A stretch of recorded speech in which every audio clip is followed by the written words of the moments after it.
जय हिंद साथियों, आप सभी का स्वागत है आपके अपने ही चैनल रेडी टू एग्जाम पर।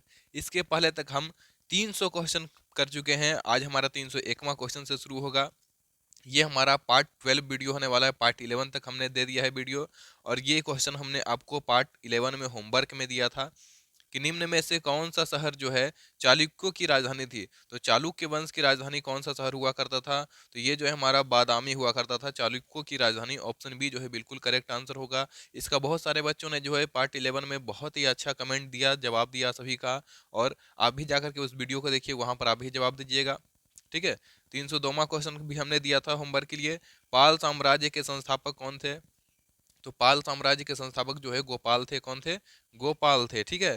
तो इसका आंसर दोनों का आपको देना था। ये आरआरबी एनटीपीसी 2024 में होने वाले एग्जाम की तैयारी चल रही है। आरपीएफ कांस्टेबल का भी एग्जाम का तैयारी चल रहा है। देखिए, इसमें रेलवे में जितना भी एग्जाम होगा उसमें प्रीवियस ईयर क्वेश्चन का ये सब क्लास है। ठीक है। तो जहां से भी क्वेश्चन आएगा वो यहीं से आएगा। अगला क्वेश्चन 303 क्या है? ओदांतपुरी विश्वविद्यालय किस राज्य में स्थित है? ओदांतपुरी विश्वविद्यालय जो है वो बिहार में स्थित है। ऑप्शन डी जो है हमारा क्या होगा? बिल्कुल करेक्ट आंसर होगा। 304 देख लेते हैं। प्रसिद्ध यात्री फाहियान का संबंध किस देश से है? तो प्रसिद्ध यात्री फाहियान का संबंध आपको पता ही है, चीनी यात्री थे ये लोग। ठीक है। ऑप्शन डी जो है हमारा बिल्कुल सही जवाब होगा। अगला क्वेश्चन हम 305 नंबर देख लेते हैं। 305 क्या है? चीनी यात्री वेनसांग समकालीन थे। तो वेनसांग जो है किसके समकालीन हुआ करते थे? वो जो है हर्षवर्धन के दरबार में आए थे, हर्षवर्धन के समकालीन थे। ठीक है। अगला क्वेश्चन हमारे पास है क्वेश्चन नंबर 6 क्या है? 306 निम्नलिखित में से कौन से चंद्रगुप्त द्वितीय के नवरत्नों में से एक है? तो चंद्रगुप्त द्वितीय के नवरत्नों में से एक कौन है? तो वो थे कौन? बारह मिहिर। बारह मिहिर जो है चंद्रगुप्त द्वितीय के नवरत्न में शामिल थे। ठीक है। तो ऑप्शन बी जो है हमारा बिल्कुल करेक्ट आंसर होगा। अगला क्वेश्चन हम देख लेते हैं 307 नंबर। विक्रमादित्य किस प्रसिद्ध गुप्त शासक का एक अन्य नाम है? विक्रमादित्य की उपाधि कौन धारण किए थे? तो देखिए, चंद्रगुप्त द्वितीय ने क्या किया था? विक्रमादित्य की उपाधि धारण किए थे। 308 नंबर का क्वेश्चन देख लेते हैं। प्राचीन भारतीय इतिहास के सबसे महत्वपूर्ण शासकों में से एक चंद्रगुप्त द्वितीय की पुत्री का नाम बताइए। चंद्रगुप्त द्वितीय की पुत्री का नाम क्या था? तो उनकी पुत्री का नाम जो है प्रभावती देवी गुप्त था। क्या था? प्रभावती गुप्त। ठीक है। अगला क्वेश्चन हमारे पास है क्वेश्चन नंबर 309। 309 देखिए, भुक्ति भोग विषय। ये भुक्ति नहीं, ये भक्ति होगा। ठीक है। क्या होगा? भक्ति। भक्ति भोग विषय विधि और मंडल थे। क्या थे? डैश थे। तो ये सब क्या थे? ठीक है। तो ये जो है गुप्त काल में किए गए प्रशासनिक विभाजन थे। क्या थे? गुप्त काल में किए गए प्रशासनिक विभाजन। ऑप्शन ए क्या होगा? बिल्कुल सही जवाब होगा इसका। 310 नंबर देख लेते हैं। चंद्रगुप्त प्रथम के बाद गुप्त साम्राज्य की बागडोर जो है किसने संभाली? किसने संभाली है? तो वो जो है समुद्रगुप्त ने संभाला था। कौन संभाला था? समुद्रगुप्त। ऑप्शन बी जो है हमारे बिल्कुल करेक्ट होगा। दोस्तों, अगर जो इसके पहले का अगर जो आपको वीडियो देखना है पार्ट 11 तक का, तो आप इसी चैनल के प्लेलिस्ट वाले ऑप्शन में जा करके सारे वीडियो को एक साथ देख सकते हैं।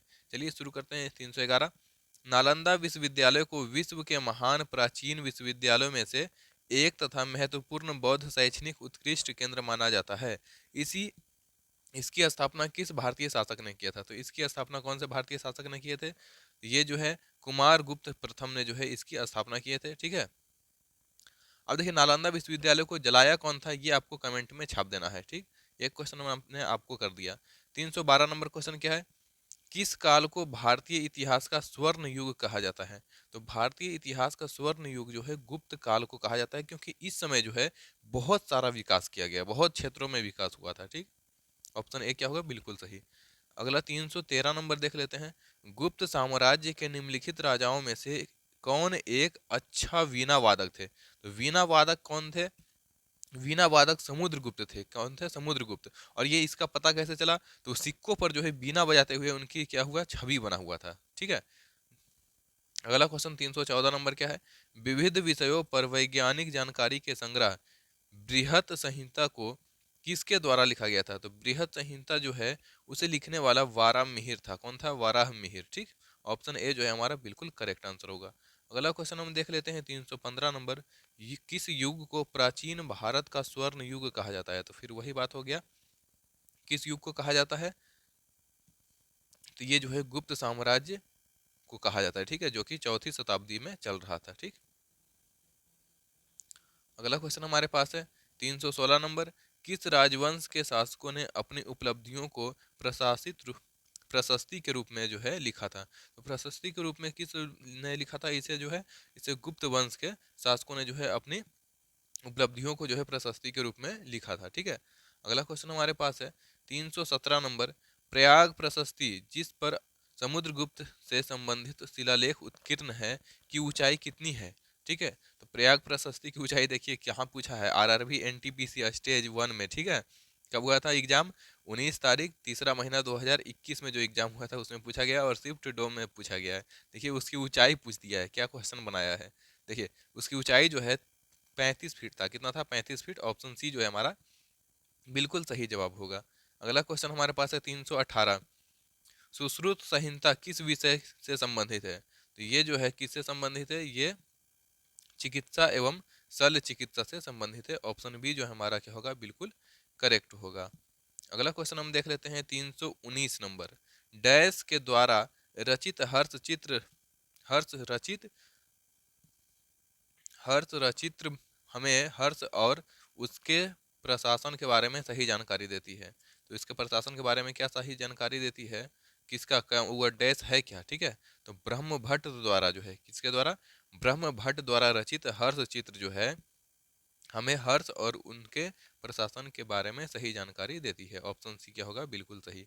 320 नंबर देख लेते हैं, हर्षवर्धन के राजसभा के राज कवि कौन थे? हर्षवर्धन के राजसभा के कवि कौन थे? तो हर्षवर्धन के राजसभा के कवि बाण भट्ट थे। कौन थे? बाण भट्ट।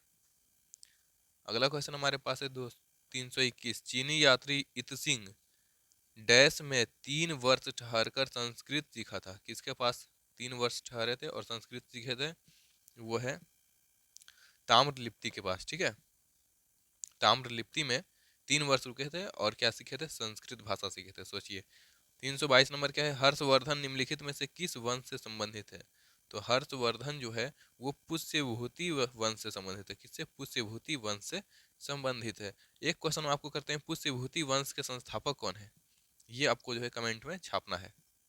अगला क्वेश्चन हमारे पास है 323, निम्न में से कौन राजा हर्षवर्धन के दरबारी कवि थे? कौन से राजा जो है हर्षवर्धन के दरबारी कवि थे? बाणभट्ट। बाणभट्ट। ठीक है, 24 नंबर क्या है 324, रत्नावली की रचना किसने की थी? रत्नावली की रचना जो है हर्षवर्धन ने किया था। किसने किया था? हर्षवर्धन ने। अगला क्वेश्चन हमारे पास है होगा 325 नंबर को देखते हैं। 325 क्या? वान भट्ट किस राजा के दरबारी कवि थे? वही बात है, वान भट्ट किसके कवि थे? हर्षवर्धन के। किसके? हर्षवर्धन के। 326 का आंसर आपको कमेंट करना है। 326 क्या है? चीनी यात्री वेनसांग किसके शासनकाल में भारत आया था? इसको आपको जो है कमेंट में क्या करना है? छाप देना है, क्योंकि यह वीडियो एंड होने वाला है। अगर जो आपको इसके पहले का जितना भी वीडियो हुआ वो आपको चाहिए तो आप इसके प्लेलिस्ट वाले ऑप्शन में चले जाइए इस चैनल के, और वहाँ से जाकर के देख लीजिएगा। सबका प्लेलिस्ट बना हुआ है। साइंस भी शुरू हो गया है। साइंस में हमने केमिस्ट्री का लेक्चर जो है हमने दे दिया है, उसको आप जाकर के कंप्लीट कीजिए। उसके बाद फिर केमिस्ट्री का दूसरा लेक्चर आएगा, फिर फिजिक्स का, फिर बायोलॉजी का, और फिर इसी तरह से मैथ रीजनिंग का भी बहुत जल्द आने वाला है क्लास। चलिए मिलते हैं फिर दूसरे वीडियो में।